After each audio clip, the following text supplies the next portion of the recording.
হরে মহাদেব। শুভ সকাল। কেমন আছেন? আশা করছি ভালো আছেন।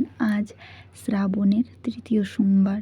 তো আমি আজ শ্রাবণের তৃতীয় সোমবার আমি, আমার হাজব্যান্ড, আমার শাশুড়ি আমরা আজ মহাদেবের আরাধনা করেছি এবং পুজো করেছি। তো পুজোর জন্য আমরা যথা সামান্য আয়োজন করেছি আমাদের প্রভু মহাদেবের জন্য। এখন আমি একটু ধূপ জ্বালিয়ে নিচ্ছি। ধূপটা জ্বালালে অনেকটা ভালো লাগে, মনে হয় মানে একটা কীরকম একটা যেন পজিটিভ ভাইবস আসে, ঠিক আছে না? এটা তো আমার নয়, আশা করছি আপনাদের সবারই আসে, ঠিক না? তো আমি ধূপ জ্বালিয়ে নিচ্ছি। ধূপ জ্বালিয়ে আমি পুজো দেব, ভগবানকে আরতি করব, ঠিক আছে?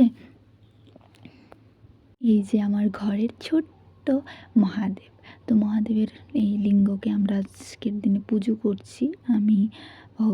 আমি আমার হাজব্যান্ড দুজনেই মিলে ভগবানের মাথায় দুধ ঢেলে নিলাম। এখন ঘি, মধু যাই হোক সব কিছু আমরা ঢেলে দুজন মিলে একসঙ্গে আমরা পুজোটা করে নিচ্ছি। এই যে আমার ঘরে ভগবান, এখন আমি পুজো দিয়ে নিচ্ছি, ঠিক আছে?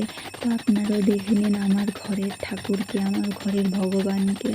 আমি আশা করছি আমার ভিডিও আপনাদের ভালো লাগবে। ভিডিও ভালো লাগলে একটা লাইক, কমেন্ট এবং সাবস্ক্রাইব করে দেবেন। Thank you.